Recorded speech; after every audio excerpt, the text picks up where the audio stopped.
In a first-person shooter, enemies that are smart, that flank you when you hide, chase you when you are hurt, and retreat when they are hurt are interesting.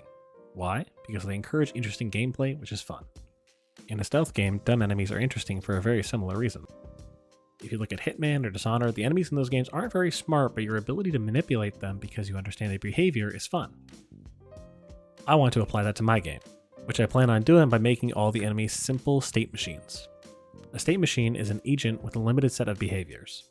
Each behavior is represented by a state, and certain triggers move the agent from one state to another. For example, some enemies start off in the patrol state, which means they follow a predetermined path through the level.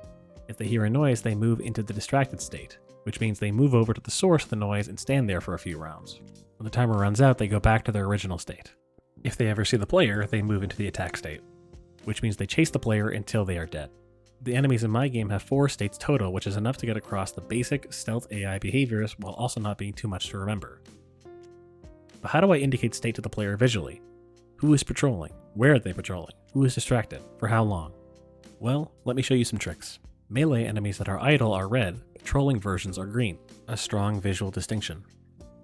When you mouse over the patrolling enemy, it will show you the path they are going to walk along. Distracted enemies have these little musical notes above their head that indicate how long they'll be distracted. And when they go into the distracted state, they make a noise. Huh? Attacking enemies have an exclamation mark over their head when they move into the attack state. And they also make a noise. Hey! This sounds really basic, but I'm pushing for clarity. I don't want the player to be confused about what's really going on. So that's the melee enemy sorted out, but the game would be boring if it only had one enemy type. I have a bunch of ideas for new enemy types, but only a few are implemented currently. The enemy object in my game is actually pretty modular.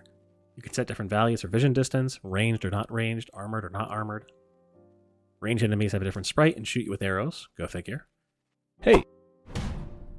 Armored enemies have this shield symbol below them and actually can't be hurt with the basic set of powers. The abilities that can hurt them are still in development, so they act as an enemy you have to avoid. That's it for today. Please wishlist the Dead Prince on Steam. It's free and the best way to support me. Please subscribe to see the next devlog and follow me on Twitter if you want to see more updates.